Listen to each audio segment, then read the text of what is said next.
There is a game that I first played probably over a decade ago. It was actually the first board game that I bought. I want to say it was $200, maybe 199. It actually might have been more. And this is, of course, the game produced by Robert and Kim Kiyosaki called Cashflow. I think there are so much value, so much lessons in that game. We're going to talk with Anna Kelly about the game and just some lessons that the game really teaches you the more and more that you play with it. Anna, have you ever played the game? I have, and I actually love the game. And, I'm a little behind the eight ball, as they say, Michael. I didn't even hear about it till probably about 3 years ago. So I had never played it. And the first time I played it, I was like, wow, I loved when I was a kid. You'll find this funny, but not surprising. I loved Monopoly. Like it was my favorite game. And my friends didn't want to play it, my family, because it took too long and all these Right. things. So when I played Cashflow, I was like, oh my goodness, this is like Monopoly on steroids, but not just property, like all kinds of financial stuff. And I just thought, what a brilliant game. So I love it. I play it with my kids, and it has a lot of really valuable lessons. And what I love about it is I can try to talk about money with my kids, for example, and even just with friends that really aren't financially savvy. And they're kind of like, wah, wah, like, Yeah. I'm not as excited about this as you are, right? But when you play a game, you learn because you feel the emotions of winning it and losing it and understanding that you do or don't have money based on your balance sheet and your cash flow statement. And so there's nothing better than, playing a game to teach concepts that stay with you.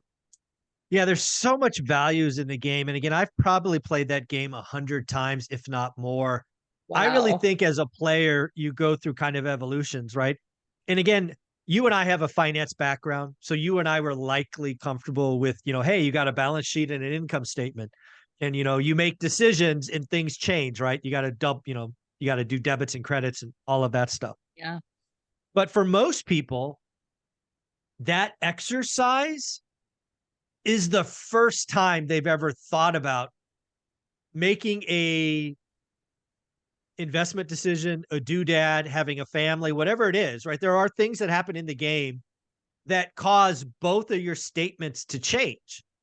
Yes. And most people don't get that. I mean, I've played with people where it takes them 5 minutes to really understand how a simple roll of the dice changes both statements, your income and your balance sheet.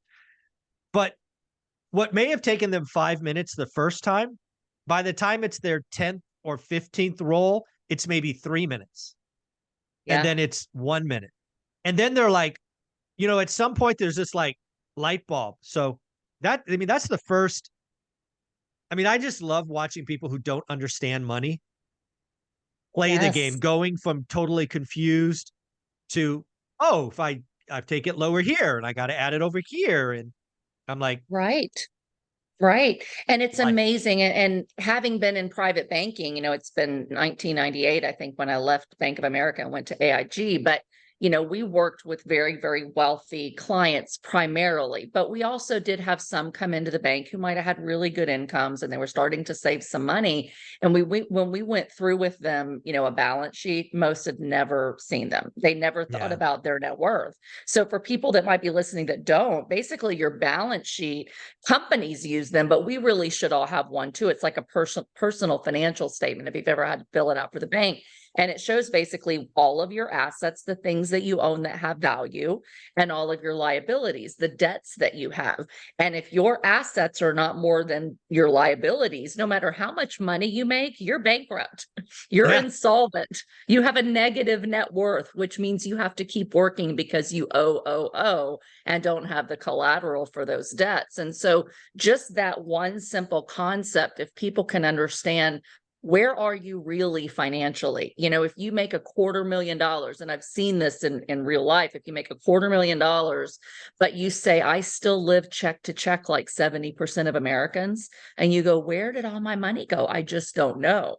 Number one, you need to understand your income statement, i.e. a budget, what's coming in, what's going out consistently, what's left, what's your disposable income after you pay all your debts, and then what can you do with that extra? Do you spend it on, the game would say a doodad, like I'm going to go buy an Xbox 360, or I'm dating myself. I know they're well beyond that now, but do you go buy yourself electronics? Do you blow it on food? Do you blow it on vacation, whatever? But most Americans, Michael, not only do they not know their balance sheet and their net worth, most don't even have a budget. Even today, even people that have a good income, they just kind of go out and they charge it and they pay it off. And then they notice their credit cards are racking up. And then they're like, how did I get myself into this? I don't really understand money. And I know many people that unfortunately are in that situation. And so if you can get them to sit down and play this game with you, it's like you said, it's like this light bulb moment of, why don't I have these things? Why have I not thought very much about this? And how every single action I take not only impacts the reason I'm still living check to check, but it's keeping me from investing so that I can escape the rat race or retire, make work optional if you want to at some point.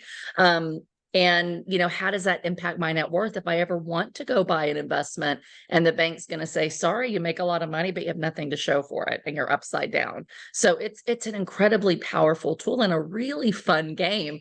And I'll tell you this, the first time that I played it, so I learned about it before I learned about Cashflow for Kids. So the first time I played it with my kids.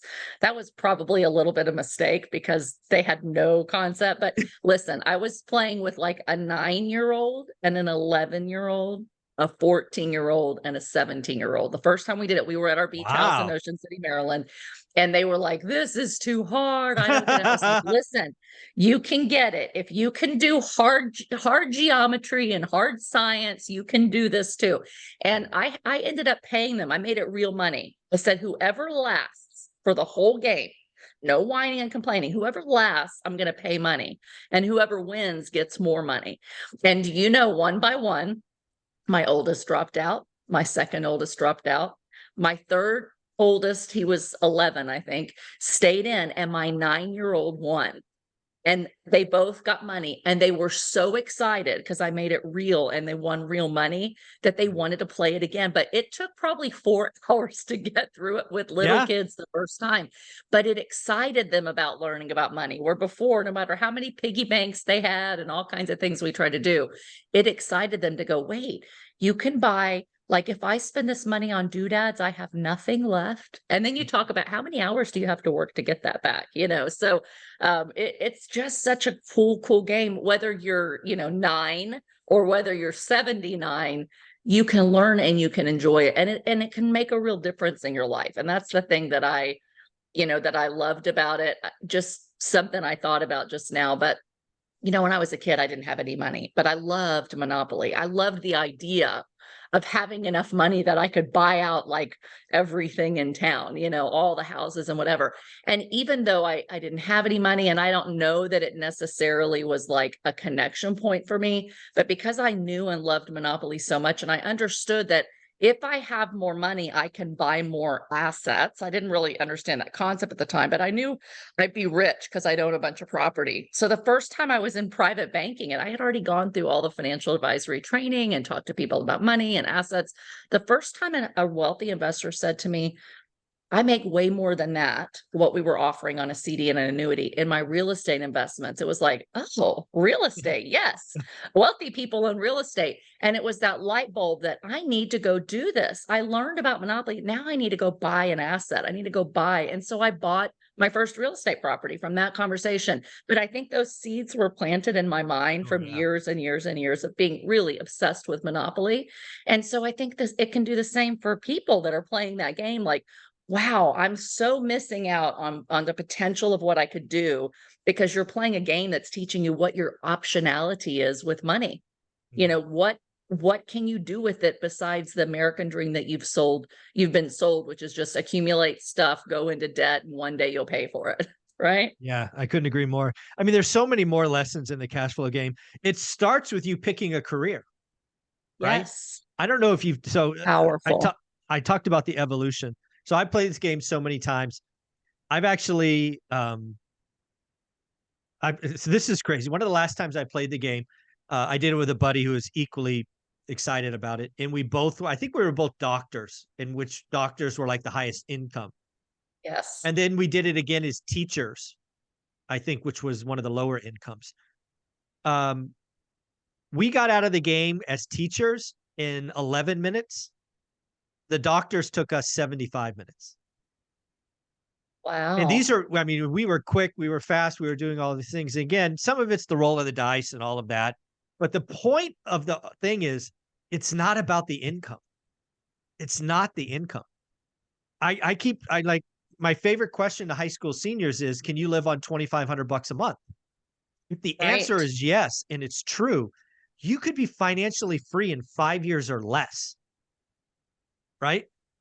So again, that's another just, I didn't really get that because, when you flip the cards over, most of the time you want to be the highest income.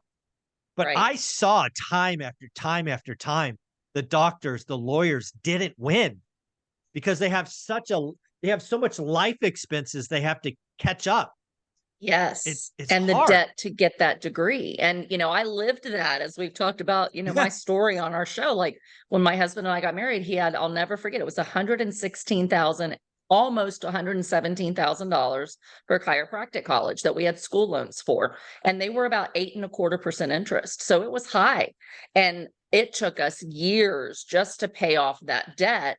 And years for it to even, make sense. Hi, sweet puppy.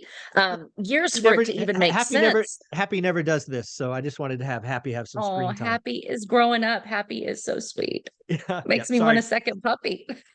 Sorry for No, the but distraction. no, wonderful distraction. So, but it took us years to pay off that debt. And I had a degree that was much less expensive. I went to a junior college for 2 years, which I balked at my parents for, making me go to a junior college. I went to junior college for 2 years, and I went to like a secondary college, which was mostly for master's and doctorate programs for my second 2 years. But my parents, worked very hard to pay for my schooling, and I worked full time, but I didn't have any debt when I came out. And so, what that afforded me was a lot more optionality Yeah. than, my husband's very expensive school. So you mentioned the $2,500, we played cash flow. So my son really learned from that. They enjoyed it much more the second, third, and fourth time around. But we had the same exercise. I don't remember if you remember, about 2 years ago before he went off to school, I talked to him about, how you can be financially free. Like Yeah. when he was making the decision of what do I want to study? Do I want to go to college? Is it worth the expense to go to I college, et remember. cetera? But we did that about 2,500. It was right about $2,500 a month that I said, if you house hack and you live in a 4 unit and you make your living expenses zero, you can make very little money and still be financially free, Oh yeah. and then have the optionality to explore what you really love without regard to the money, right? He's thought about doing, missions or ministry in some regard. He'll never make a lot of money doing that. But if that's what he's passionate about, he can create investments. And we love real estate most of all, right? Extra cash flow coming in every month. That's what Cash Flow Game's about. How do you create enough extra cash flow coming in from your investments that you can escape the rat race and be financially free? And I did the exercise with him. We went through exact dollars, how much he would make in rental income, what kind of job he could have that would pay the difference, and how quickly he could be totally financially free, even if he only made $30,000 a year. And if you don't have a lot of expenses, you can be financially free on $30,000 a year, right? So That's what people need to hear. Everybody thinks you got to be a millionaire, you got to make six figures. No. If you can keep your expenses low, house hacking a fourplex is a great start for a 20-year-old. yeah. You can be free on $30,000. Right, right. And the thing is, a lot of people have the discussion, do you need asset? What's more powerful, assets or cash flow? And both are important. And at different phases of life, one's going to, give you a little leg up. But the reality is, if you can have a positive network, but you have cash flow that covers all of your expenses, you are living the dream of financially free. You can have a lot of Absolutely. assets and a lot of debt and a lot of expenses. And even though you have a lot of assets because you have debt and expenses, you live check to check to check. It's the story of 70% of American people today. So I can tell you that having cash flow is much more powerful than the number of assets you have. And that is you continuing to live below your means. And then hopefully you're still working to expand your means and expand your assets and grow your net worth. But cash flow is the key to, financial freedom and having the freedom of your time. And that's what's so important to me. And I think this is what, resonated with my kids when we played the game, when we go through these exercises is, do you want to have to work every day for someone else, whether you like your job or not, whether you want to move or not, whether you want to travel or serve in missions or whatever it is, where you have no options? Or do you want a life where you have the freedom of your time to do whatever you want to do, whatever you're passionate about, because you have learned to live below your means on whatever salary that is? And so the freedom of time is much more important than how much money you have in the bank and how many assets you have. And the freedom of time is bought with cash flow. So one of the things you brought up earlier is it sounds like you've also played Cashflow for Kids. I have not played that Yes. game. Yes. Just as good? It is for kids for sure. I should have done cash flow for kids first for the younger ones before we did the adult version, honestly, because at 9/11 they were crying like, I lost all my money. They literally were crying like, I hate this game. I want to win. I'm like, you think you're crying now? Try being an adult and learning these lessons. Like, come on, kids. They literally were crying. That's why I had to pay them to stay in the game the first time we played it. So when you play it as a kid, there's still a balance sheet and an income statement. And so you still have to learn to have a budget, and you still have to learn an asset and a liability. So the teaching tool was the same. It's just that you're not investing, I don't think, in the stock market. You're buying, but you still have a choice to make. Am I going to buy a doodad? Am I going to have rental income? Am I going to buy something that loses all of its money? So it's the same game, but on a much smaller scale. It's faster because kids' attention spans tend to be, shorter than adults. And so if you have kids that are under about 13, I think the cash flow for kids game, it's worth buying that, playing that with them a few times. Then once they go through that, then they can graduate up to the bigger one. But a kid that's 5 or 6 can learn to play cash flow for kids for sure. And again, my 9-year-old actually stayed in the adult version, but I think there were things that went over her head, because it wasn't in her reality. So get the kids, if you have, elementary school to maybe 13. And if they're 13 or older, I'd go straight for the cash flow game. There you go. Well, folks, if you've ever played the cash flow game, I want to hear from you. What are the top 2 lessons you took from the game? Because I know there's more. I really do think it's a game that everybody should play, especially if you are not comfortable with finances, right? If you're not comfortable with a balance sheet and income statement and watching how individual choices roll through that, you got to play the game. And don't stress. Don't stress. It'll take you some time. And frankly, I like the version where it was paper and pencil, where you actually had to erase it. Now it's some more are automated, because then it just takes it away from you. But Anna, where can people find you? Great. You can find me here on the show, social media, Anna Kelly, REI Mom, and my website, Anna Kelly Investing, for real estate coaching and consulting. Thank you so much.